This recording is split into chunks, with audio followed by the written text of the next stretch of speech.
everyone, and welcome to the California Department of Education's Literacy Knowledge Building video series. In this video, Kyle Petty from the California Department of Education will discuss how the English Language Arts English Language Development Framework supports California's literacy goals. Before we begin, let's go over a brief bit of background on the Literacy Knowledge video series. This is a series of videos on critical topics in literacy, birth through grade 12. It was developed by the California Department of Education and literacy experts in the state literacy team, and it is complementary to the work of the Federal Comprehensive Literacy State Development Grants. You can learn more about the CLSD grant by going to the California Department of Education's website and searching for CLSD. The purpose of this video series is to provide guidance and resources on critical topics in literacy, support the work of the CLSD grants, and build coherence between California's literacy guidance documents, standards, and frameworks, and how they all support literacy. A major objective of the CLSD grant is to bring coherence between California's guiding documents, some of which you see here, like the California Preschool Learning Foundations, the Infant Toddler Learning and Development Foundations, the Practitioner's Guide for Educating English Learners with Disabilities, the Dyslexia Guidelines, and the California English Learner Roadmap. Other content area standards and frameworks support literacy as well. The videos produced in this series will illustrate the connections between all of these documents and also explain how the documents themselves support literacy development for our students. Videos will be produced over the course of the CLSD grant period. To be informed when new videos are posted, join the CLSD listserv by sending a blank email to join-california-literacy-states-developments-program at mlist.cde.ca.gov. And now I will turn it over to Kyle. Thank you. As Jennifer noted, the goal of this presentation is to underscore the role frameworks play in shaping California's literacy guidance. Much of the research can be traced to the foundational work in the English Language Arts English Language Development Framework. For the next few minutes, I'll review the principles of the framework, then share examples from this valuable document that illustrate how its resources can support educators in designing and delivering instruction that meets the literacy demands of all California students. As a way to build understanding, I'll give some brief background information on the principles behind the framework's development, as well as its purposes. I'll reference the circles of implementation for instruction, connecting the 5 cross-cutting themes of English language arts literacy and English language development instruction. I'll discuss foundational skills, vocabulary and comprehension or meaning making, and make specific connections to the framework to illustrate research-supported grade level guidance. I'll be referencing research and guidance in the framework itself throughout the presentation. I encourage you to access the document and navigate the chapters as needed. You can find the framework at https://www.cde.ca.gov/ci/RL/CF/ELA, ELD, FRMWRKS, BEAD, OPTED.ASP. Before we dig into the framework, remember the purpose of the framework. It's a guidance document that articulates ways for California local educational agencies to implement California Common Core state standards in ELA literacy. Our division orchestrates the creation and revision of curriculum frameworks across all content areas. We typically do this work in 8-year cycles, but with recent developments and unforeseen budgetary and education policy issues, we anticipate the revision of the 2014 ELA ELD framework to be presented to the State Board of Education in 2025. The framework was developed on a set of principles you see on this slide. These principles represent the beliefs undergirding the framework. Importantly, the guidance in the framework articulates approaches for teachers to cooperate in literacy development. In other words, literacy instruction is a priority shared by all teachers. The content associated with this guiding principle is often referenced in other content area frameworks. The principles, however, are not a mandate. The framework provides support for teachers and administrators developing and delivering the curriculum. All frameworks also give direction to publishers as they develop instructional materials for state adoption for grades kindergarten through 8. This is done through the criteria for the evaluation of instructional materials included in each of the frameworks. Now that we've discussed the framework's purpose, let's dive in. The graphic on this slide is used throughout the framework as a way to convey the circles of implementation of ELA literacy and ELD instruction. The graphic is represented in rings and circles. The outer ring identifies the overarching goals of ELA literacy and ELD instruction. It surrounds a white field representing the context in which learning should be integrated, motivating, engaging, respectful, and intellectually challenging for all students. Orbiting the white field are what we call the 5 cross-cutting themes: meaning making, language development, effective expression, content knowledge, and foundational skills. The themes are organizing components for the grade level discussions in chapters 3 through 7. They surround the ELA literacy standards, which in turn surround the California ELD standards. When we isolate these key themes, we can trace their development through the grade band chapters. They progress from TK to grade 12, drawing on educational research in vocabulary instruction, reading aloud, writing, discussing, presenting, and using language conventions. Each chapter also includes attention to appropriate content knowledge that reflects wide reading, engagement with informational text, and the role of student research. There's also attention dedicated to foundational skills like print concepts, phonological awareness, phonics and word recognition, fluency, and foundational skills for English learners.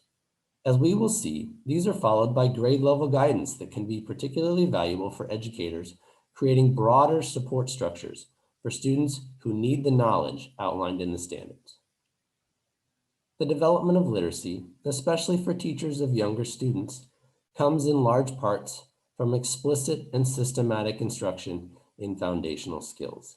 As we look closely at the foundational skills presented in the next slides, remember it's explicit and systematic instruction that can highlight and develop these skills. Mastery of print concepts facilitates the acquisition of the foundational skills of reading and is essential for independence with printed language. The framework articulates the need for children to develop concepts about print and achieve phonemic awareness early, as they are at the most difficult level of phonological awareness.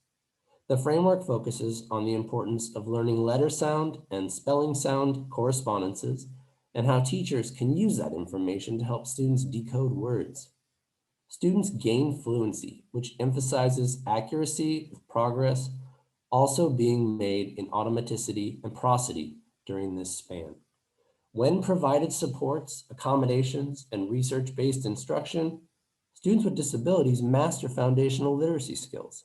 The framework further describes guidance that is grade level specific in the grade level sections. Guidance in print concepts may come in the form of a figure like the one on the screen, which outlines concepts about print and alphabetics and word print recognition, including the foundation standard and examples of learning that illustrates understanding of the standard. You can find figure 3.16 in chapter 3 of the framework. In middle school, print concepts are discussed in the context of support for students who are English learners. On the slide, the print concepts are identified.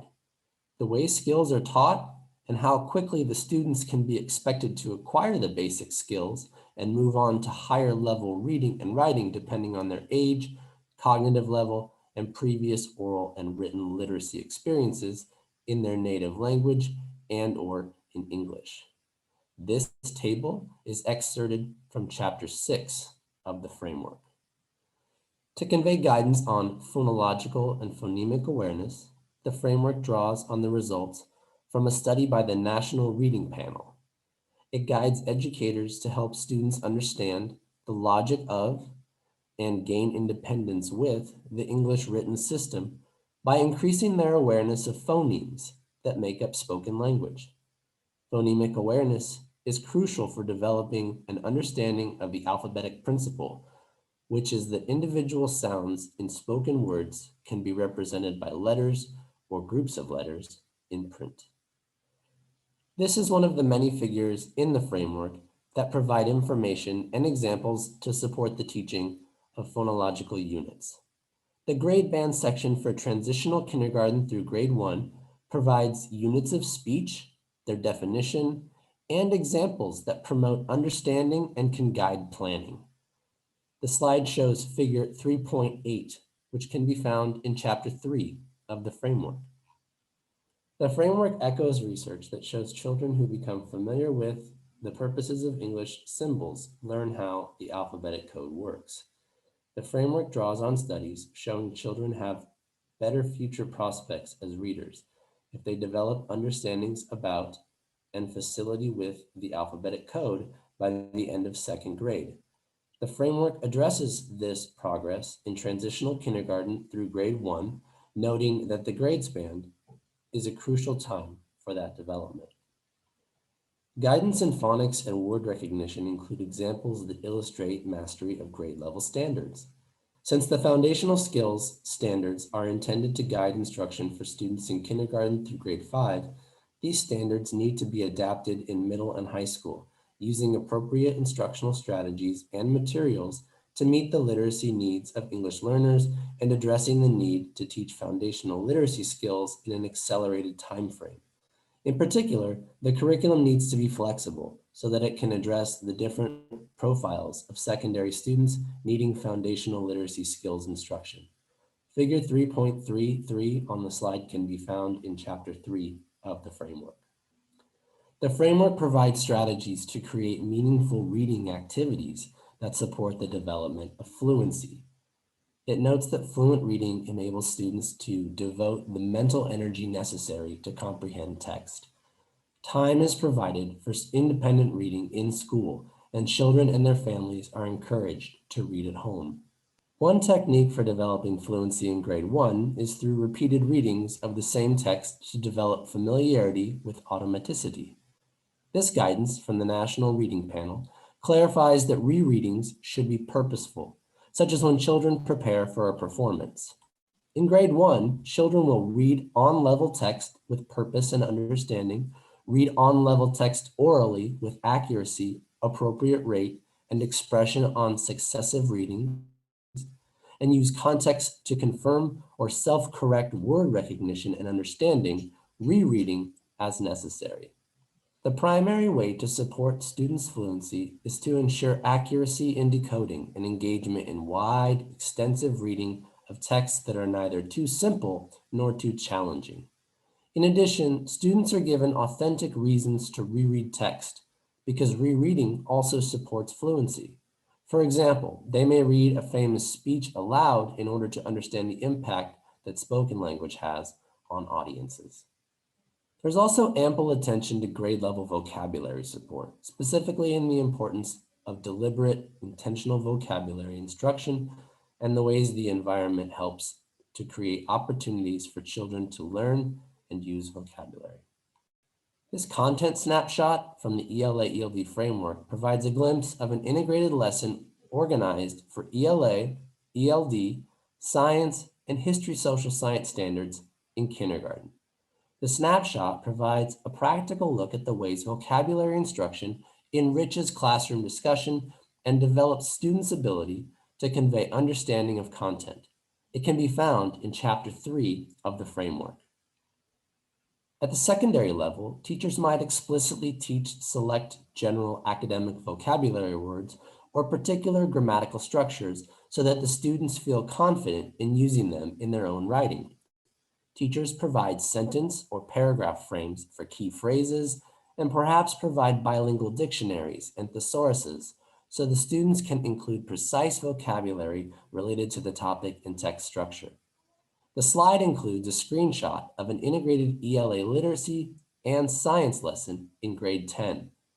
Snapshot 7.4 can be found on page 734 of Chapter 7 of the framework. It includes a number of strategies to support vocabulary development, both content and academic. The framework also provides research-based methods for teachers to develop questions that will help them guide and monitor students' understanding of a text. Questions are mostly text-dependent and include and extend children's thinking beyond literal understandings of the text. Higher-level questions, those that prompt inference making, synthesis, analysis, and critical thinking, are crucial for all children to consider throughout the years of schooling, including during transitional kindergarten, and grade 1, if they are to achieve the literacy goals outlined in the grade level guidance. Figure 3.4 on the screen shows examples of text-dependent questions and text-independent questions. They're tailored to a specific reading, but their style can be adapted easily to probe for understanding and build comprehension strategies. This is found in Chapter 3 of the framework. The framework builds on research from Shanahan and Shanahan to provide guidance that maintains the relationship between language development and knowledge of subject. Words, sentence structures, and discourse structures differ across subject matter, and so content learning contributes to the development of language, especially academic language. Opportunities for wide reading are highlighted in Snapshot 3.7 from the grade 9-12 chapter, which embeds principles for planning within a larger lesson from a dual language program, situating opportunities to build content knowledge within the narrative of instruction, provides educators with a glimpse of the steps they might emulate to ensure systematic attention to appropriate content areas. In the high school section, the framework highlights 4 areas supporting content knowledge: understanding disciplinary literacy, engaging with literature and informational text in English language arts and other content areas, engaging with research, and planning wide reading. These 4 areas are discussed thoroughly in the grade 9-12 chapter. The framework also provides strategies to increase student motivation, particularly in reading, by engaging students with a variety of interesting topics, acclaimed stories, and high-interest activities. In addition, texts that reflect the cultural, home, and community backgrounds of students enable them to see themselves as part of the literate experience, and therefore contribute to the motivation to engage in reading and other literacy experiences. Citing the Improving Reading Comprehension in Kindergarten through Grade 3 report by Shanahan and others, the framework makes clear the importance of addressing motivation and engagement in primary grade literacy programs and recommended the practices listed on the slide, beginning with modeling. Early acquisition of the foundational skills is imperative to continual development of literacy and language knowledge. The sooner children understand and can use the alphabetic system for their own purposes, the more they can engage with text, which is the very point of learning the foundational skills. The more students engage with text, the more language and knowledge and familiarity with the orthography they acquire, which in turn supports further literacy development. 2 resources to note. The National Reading Panel report mentioned throughout this section is a seminal study that can provide context for the guidance in the framework. You can access this study at https://bit.ly/2LN8SW. There's also a framework-aligned resource created by Dr. Pam Speaker at Wested and an author of the framework to support the development of foundational reading skills. You can access this document called Developing Foundational Reading Skills in the Early Grades at https://bit.ly/2LN8SW. 3D capital K capital C 8 V capital X. If what you've seen today has reminded or reinforced what you know of the guidance and the framework, I recommend going back to the document for a more thorough understanding of what was shared, particularly as the guidance relates to literacy development in the grade band chapters. And for a closer look at key concepts and guidelines related to the foundational skills of reading, you can access an additional resource guide that includes specific discussions of the foundational skills in the framework. This resource is available at the following web address, https://www.cde.ca.gov/CI/documents/found skills white paper, all one word, .pdf. And with that, I thank you for your time and would like to hand it back over to Jennifer. Jennifer? Thank you so much. And thank you for viewing Support for California's Literacy Goals, the Role of the ELA-ELD Framework. Access the discussion questions to deepen your learning with your colleagues, and make sure to watch the next video in the series, Connections to CDE Guidance Documents, Dyslexia Guidelines. Thank you.